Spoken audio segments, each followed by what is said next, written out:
अध्यक्ष महोदय, ही जी नुकसान भरपाई दिली जाते ती अवकाळी पावसामुळे दिली जाते। अवकाळी पावसामुळे झालेल्या नुकसानग्रस्त शेतकऱ्यांना ही नुकसान भरपाई दिली जाते। त्यामुळे अवकाळी पावसामध्ये ज्या ज्या शेतकऱ्यांचं नुकसान झालं, ज्यांनी अर्ज केला आहे त्यांचे पंचनामे केलेत, त्यांनी सांगितलं असून तेवढी भरपाई ज्या शासनाकडे आकडा उपलब्ध आहेत, ज्या जर शेतकऱ्यांनी अर्जच केले नसतील तर नुकसान भरपाई होऊन, तर ते कसं आपण कंपनी ग्राह्य धरणार? त्यामुळे ज्या ज्या शेतकऱ्यांनी अर्ज केले त्या शेतकऱ्यांना आपण नुकसान भरपाई दिलेली आहे किंवा कंपनीला आपण द्यायला सांगितले आहे। आणि जर सन्माननीय सदस्यांनी असं मला निर्देशन आणून दिलं की अनेक शेतकऱ्यांनी या ठिकाणी अर्ज केलेले पण त्यांना नुकसान भरपाई मिळाली तर त्यावर वेगळा तोडगा काढता येईल अध्यक्ष महोदय। त्यामुळे लागवडीखाली किती क्षेत्र आहे हे महत्त्वाचं नाही, नुकसान अवकाळी पावसामुळे झालेलं नुकसानाचं क्षेत्र महत्त्वाचं आहे।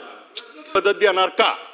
100% शेतकऱ्यांना नुकसान भरपाई दिली जाईल। जर त्या शेतकऱ्यांचे अर्ज असतील नियमाप्रमाणे तर त्यांना नुकसान भरपाई 100% दिली जाईल। आणि सरकार उत्तर घ्या ना ओ अभिजीतजी, उत्तर घ्या ना मग। अरे मी दिली जाईल सांगितलं ना मग। अरे हो मी दिली, बघा मी अर्ज तर केला पाहिजे। अरे शेतकऱ्यांनी कमीत कमी नुकसान झालंय माझं हे तर सांगितलं पाहिजे।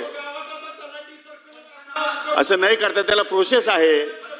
हे बघ, अहो त्याला प्रोसेस आहे, तुम्ही सांगा तसं कसं चालेल? त्याला प्रोसेस आहे, अर्ज करावा लागतो, नुकसान भरपाई झाली का नाही पंचनामे करतात अधिकारी, शेतकरी पंचनामे करतात, कृषी अधिकारी पंचनामे करतो।